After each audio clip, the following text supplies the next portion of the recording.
Welcome back to Algebra 2, Chapter 1, Section 2, Goal 2. I figured I need to make 2 for each section. It's going to be a lot of Algebra 2 tapes. Alright, so we're still talking about algebraic expressions and models, and here is an example of one. 3x squared plus 2x plus 1.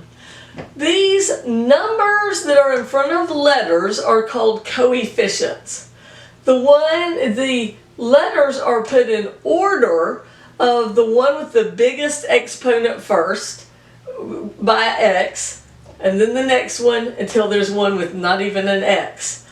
The number that goes in front of the x with the largest exponent is called the leading coefficient.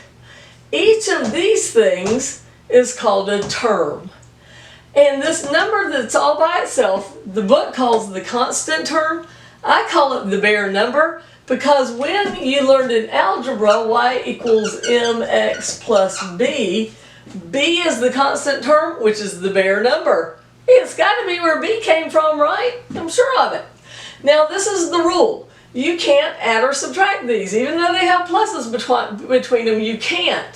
For them to be added or subtracted, they have to have the same letters with the same exponents. You can think of it like units. Could you add together 5 miles per hour plus 3 Fahrenheit degrees? No, it doesn't make any sense. So these numbers have different units, and we know they can't be added together or subtracted. So here's some. Let's see if we can do it. Are we allowed to add 7x and 4x? Yes, because they're both in x. It'd be like 7 meters and 4 meters equal 11 meters.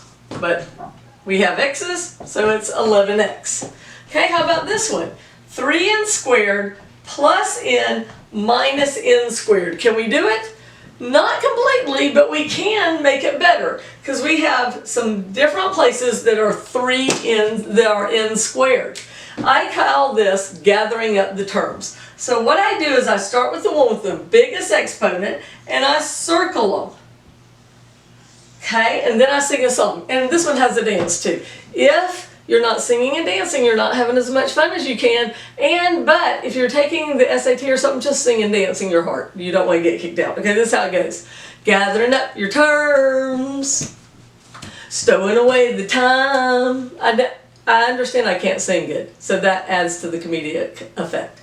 Gathering up your terms, stowing away the time. Okay, that was our song. So we're going to gather up our terms after we sing and dance. Okay, so 3n squared minus n squared, if there is no number, it's an understood one. So it's 3n squared minus 1n squared is 2n squared. Now the n doesn't have anybody to gather up with him, so we just write him down. Put a box around it. Okay, how about this one? Now this is, remember I told you that we don't really bother doing PEMDAS? That, please excuse my dear Aunt Sally. Instead, if there's something like this that's making it ugly, what is making this ugly? Those parentheses. So we know we need to get rid of those first before we do anything else. So this is the distributive property. Go watch a video on it from my Algebra 1 series if you don't know how. I draw arrows from the number that's going to get distributed to both of them. Because I learned all of this when I had a really bad concussion from a horse accident. And I learned to do lots of little organizational tricks, like circling things when I gather them up and then I mark them out, drawing my arrows. And as a math teacher, I found that it benefits everybody to use these organizational tricks. If you miss a problem, I want it to be because you didn't know how to do it, not because you forgot to multiply 2 times 1. You just did the 2 times x and forgot about the 1. So I want you to use my organizational techniques too. Alright, so we do 2 times x is 2x, 2 times 1 is 2, and that plus is still there. Okay, now the next thing is negative 3 times x is negative 3x, and negative 3 times negative 4, 2 negatives make a positive, it's plus 12. Now what do? Sing! Gathering up our terms. We got to gather up our terms. So we're going to start with these x's, and I'm going to circle them. 2x minus 3x is negative x. I mark them out after I've gathered those up, and then I go find the next ones in descending order of x's. So these don't have any x's, they're next. 2x plus 12x is 14x. I mean, no x. 2 plus 12 is 14. I was already thinking about the next thing I was going to say. Alright, so you might think I'm doing overkill with the circling and the lines and all that. One of my sons, all three of my kids are in college now, but one of them, his professor said, he would say, I'm not doing enough. His professor said not only to circle them, but to circle them in different colors of pens. So he recommended everybody have the 24 pack of different colors of big pens. I'm okay with just circling and marking it out all in one color. But if you are a real visual person and you need that and you keep leaving terms behind, then you might want to try even doing it with different colors of pens. And my son really believed his professor, so here it is, look. He's got all of his colored pens ready to go, and he really uses that a lot. Alright, so that's our answer here. Can we do any more? No, because they cannot be added because they don't have the same letters with the same exponents. Alright, here is a word problem, and we have 10 friends, and we want to buy them CDs and cassettes. CDs cost $13, cassettes cost $8. The total amount that we're going to spend is unknown.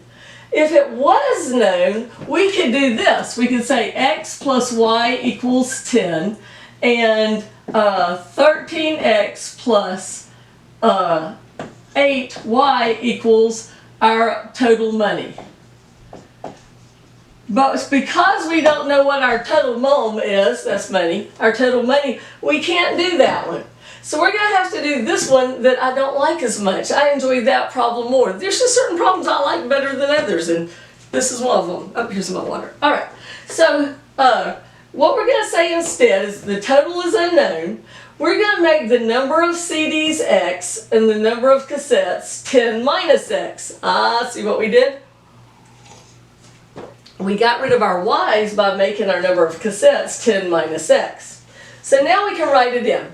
13 times our number of CDs plus 8 times our number of cassettes, which is 10 minus x.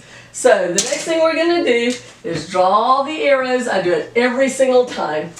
And I do bring down anything you didn't mess with. So bring down the 13x and the plus. 8 times 10 is 80. 8 times negative x is negative 8x. And our total is what we're trying to find. So our total is 13 minus 8 is 5x plus 80 will be our total. And they ask us to write an algebraic expression that models this situation. And we did it. Yay! Then they said, well, what about if x is 4? What if it is that you're going to buy 4 CDs, then how much money will you spend? If you buy 4 CDs, you know you're going to buy 6 cassettes. But we just want to put it into our equation and see how much money we'll spend. Well, we sing substitute, and then we put 4 in for x. So 5 times 4 is 20, plus 80 is 100. We're going to spend $100. Now, what makes math hard is not the math, it's the words.